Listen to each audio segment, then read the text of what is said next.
नमस्कार,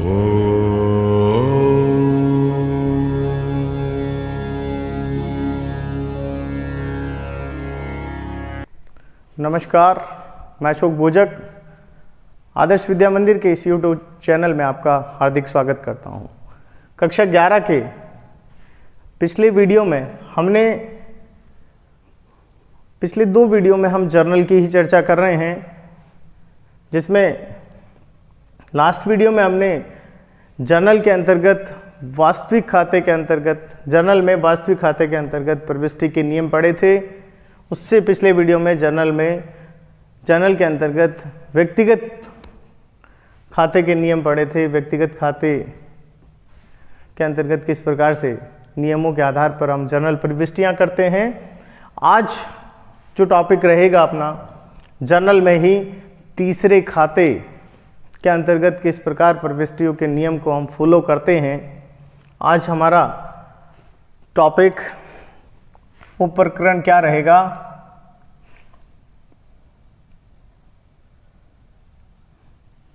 अवास्तविक खाते या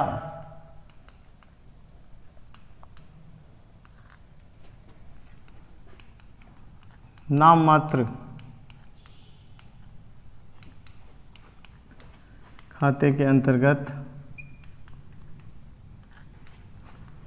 जर्नल में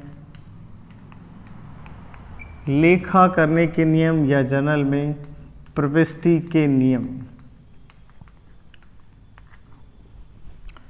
जर्नल में प्रविष्टि के नियम में तीनों खातों के अंतर्गत अलग अलग नियम हैं। व्यक्तिगत खाते के अंतर्गत क्या बताया था? पाने वाले को नाम करो, देने वाले को जमा करो। वास्तविक खाते के अंतर्गत क्या बताया था? जो वस्तु व्यापार में आती है उसे नाम करो, जो वस्तु व्यापार से जाती है उसे जमा करो। आज पढ़ेंगे हम अवास्तविक खाते या नाम मात्र खाते के अंतर्गत जर्नल में प्रविष्टि के नियम। इसकी पहचान क्या है? पूर्व में बताया गया था। सभी खर्चे या हानियां इसके अंतर्गत आते हैं और सभी प्राप्तियां और आय भी इसके अंतर्गत आती है। तो इस खाते की पहचान सामान्यतः वही है, कमीशन है, सैलरी है, वेजेज है, मजदूरी है, डिस्काउंट है, इंटरेस्ट है, इंटरेस्ट रिसीव्ड, इंटरेस्ट कमीशन आय के रूप में इसी खाते की पहचान है और खर्चे भी इसी खाते की पहचान है। आसानी से पहचाना जा सकता है कि अवास्तविक खाता है, नाममात्र का खाता है। क्या है इसका नियम प्रविष्टि का? सभी खर्चे व हानियों को डेबिट करो, नाम करो। उस सभी आय व प्राप्तियों को क्रेडिट करो, जमा करो। हम बात कर रहे थे जर्नल में प्रविष्टि के नियम की, तो जर्नल का भी परफॉर्मा बना ही लेते हैं, क्योंकि अभी हमें एग्जाम्पल से करना होगा इसको।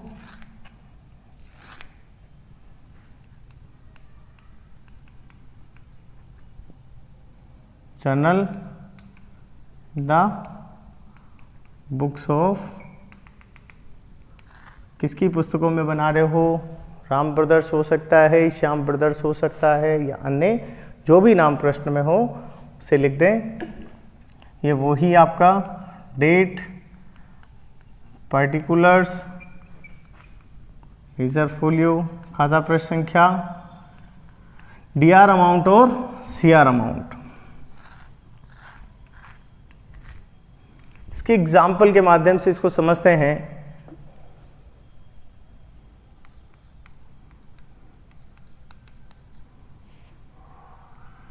1/4/12 को 10,000 रुपये वेतन चुकाया। देखो यहाँ पे पहले तो आप ये देखें कि दो खाते कौन से हैं। दो खाते एक ही देखो ट्रांजैक्शन लेन देन से बनता है, दो खाते निश्चित रूप से होंगे तभी जाकर के वो ट्रांजैक्शन बना है। यहाँ पे दो खाते पहचान करें, एक तो सैलरी अकाउंट हो गया, वेतन को हम क्या बोलते हैं, सैलरी। एक तो सैलरी अकाउंट हो गया, एक आपने 10,000 रुपए का भुगतान किया है वेतन के रूप में, तो एक खाता आपका हो गया केस अकाउंट, केस अकाउंट और सैलरी अकाउंट। यहाँ पे दो खाते हो गए, केस अकाउंट और सैलरी अकाउंट। पूर्व में बताया केस अकाउंट आपका कौन सा खाता है, वास्तविक खाता है। कौन सा खाता है, वास्तविक खाता। और सैलरी अकाउंट अभी बताया आपको कि अवास्तविक खाता, सभी खर्चे व्यापार के लिए वेतन क्या है, खर्च है, तो ये अवास्तविक खाता है। तो यहाँ पर इस खाते की पहचान जब हमें हो गई कि ये खाता अवास्तविक खाता है, तो इसके नियम को आप फॉलो करें, इस नियम को अप्लाई करें और इस नियम के अकॉर्डिंग आप जर्नल एंट्री कर पाएंगे। तो यहाँ हम अवास्तविक का रूल लगाते हैं, सभी खर्च और हानियों को डेबिट करो।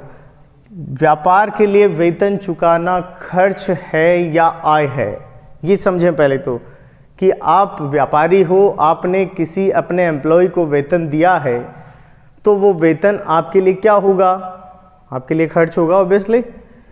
तो वो खर्च है, खर्च को क्या करना है, डेबिट करना है, नाम करना है। तो यहाँ पे सैलरी क्या हो जाएगा, डीआर हो जाएगा। तो हमारी एंट्री क्या बनेगी, सैलरी अकाउंट डीआर। मैंने आपको बताया था कि आप एक ही लेन देन में दो खाते होते हैं और दोनों अलग अलग प्रकृति के खाते हैं, तो आप एक रूल अप्लाई अगर ढंग से कर देंगे तो दूसरा रूल शायद स्वतः ही सही हो जाएगा। तो आप देखें कि सैलरी अकाउंट अगर डीआर हो रहा है तो केस क्या हो जाएगा, सीआर हो जाएगा। अब रूल तो वास्तविक का क्रॉस चेक कर लेंगे। तो एंट्री हमारी क्या बन गई, 1/4/12 को salary account DR to cash account. कितना रुपए चुकाया वेतन के रूप में, 10,000 डीआर और 10,000 केस के रूप में सीआर।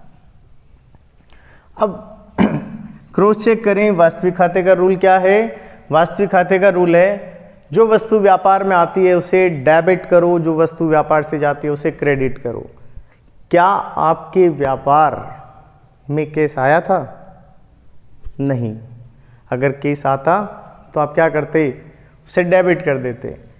आपके व्यापार से वेतन के रूप में केस क्या है, गया है। जो वस्तु व्यापार से जा रही है उसे हमें क्या करना है, क्रेडिट करना है। तो वास्तविक खाते का रूल हमने लगा दिया, यहाँ पर केस को क्रेडिट कर दिया, तो केस यहाँ पे वास्तविक खाते का रूल भी सही लागू हो गया। तो यहाँ salary account DR to cash account हो गया। ये खर्च से संबंधित था। एक खर्च का और देख लेते हैं कि 4/4/12 को 2,000 रुपये मजदूरी का भुगतान, मजदूरी चुकाई या मजदूरी का भुगतान किया। यहाँ पे दो खातों में एक खाता हो गया, मजदूरी को अंग्रेजी में कहते हैं वेजेज। एक तो वेजेज अकाउंट हो गया, आपने नगद चुकाया है तो केस अकाउंट हो गया। वही रूल यहाँ पे लगेगा। ये आपका अवास्तविक खाता हो गया, नॉमिनल अकाउंट, और ये हो गया आपका रियल अकाउंट जिसे वास्तविक खाता कहते हैं। तो यहाँ इसका रूल लगा दें, सभी खर्चे व हानियों को डेबिट कर दें। वेजेज हमारे लिए मजदूरी, व्यापार के लिए क्या हो गया, खर्च हो गया, तो खर्च के रूप में इसे डेबिट कर दें। और केस के रूप में जा रहा है तो वास्तविक खाते का रूल, जो वस्तु व्यापार से जाती है इसे क्रेडिट कर दें। तो wages account DR to cash, 4 तारीख का ट्रांजेक्शन क्या हो जाएगा, wages account DR to cash account. 2,000 रुपये मजदूरी चुकाई, वेजेज के सामने डीआर में 2,000 और केस के रूप में सीआर के रूप सामने 2,000 रुपये हमने लिख दिए। अब प्राप्ति की बात कर लेते हैं। 10/4/12 को 1,500 रुपये ब्याज प्राप्त किया। 1500 रुपये ब्याज प्राप्त किया है, यहाँ प्राप्ति है और सभी प्राप्तियों को क्या करते हैं, क्रेडिट करते हैं। यह अवास्तविक खाता है ब्याज, तो इंटरेस्ट अकाउंट अवास्तविक खाता हो गया, और रुपए प्राप्त किए तो केस के रूप में केस अकाउंट। इंटरेस्ट और केस ये वास्तविक खाता है और ये अवास्तविक खाता है। नियम लगा दें अवास्तविक का, सभी खर्चे वाहनियों को डेबिट करो, ये खर्च नहीं है ये प्राप्ति है, तो सभी आय प्राप्ति को क्रेडिट करो। तो अब इंटरेस्ट को क्रेडिट करना होगा, क्या करना होगा, क्रेडिट करना होगा। तो केस डेबिट होगा, निश्चित रूप से डेबिट होगा। केस का रूल भी लगा दें, सब जो वस्तु व्यापार में आती है इंटरेस्ट के रूप में आपके पास केस आ रहा है व्यापार में, तो आप केस को क्या कर देंगे, डेबिट कर देंगे। तो cash account DR to interest received लिख सकते हैं, इंटरेस्ट अकाउंट भी लिख सकते हैं। एक इंटरेस्ट चुकाया भी जा सकता है तो वो इंटरेस्ट अलाउड हो जाता है, और प्राप्त किया जाता है वो इंटरेस्ट रिसीव्ड हो जाता है। तो यहाँ एंट्री क्या बनी, 10/4/12 को cash account DR to interest received account, interest received account. यह आपका हो गया 1500 रुपये और 1500 रुपये।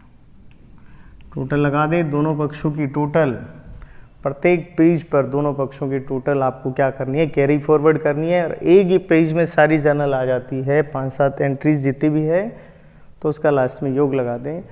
अगले पृष्ठ पे अगर ले जाना है और जर्नल की कुछ एंट्रीज पड़ी है आपके पास, या अगले पेज पे आपको जर्नल और करनी है, तो इसको कैरी फॉरवर्ड करते हैं टोटल को। तो यहाँ टोटल लगा दे दोनों पक्षों की 13,500 और 13,500। अगले पेज पे जर्नल और करनी है, तो इस टोटल को कैरी फॉरवर्ड करते हैं। क्या करते हैं, कैरी फॉरवर्ड।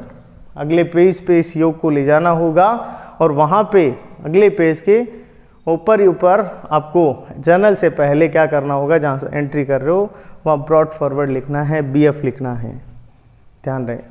तो आज हमने क्या किया, जर्नल के तीसरे खाते के अंतर्गत जर्नल में प्रविष्टि के नियम, मतलब अवास्तविक खाते या नाम मात्र खाते के अंतर्गत जर्नल में प्रविष्टि के नियम को फॉलो करते हुए हमने अभ्यास किया।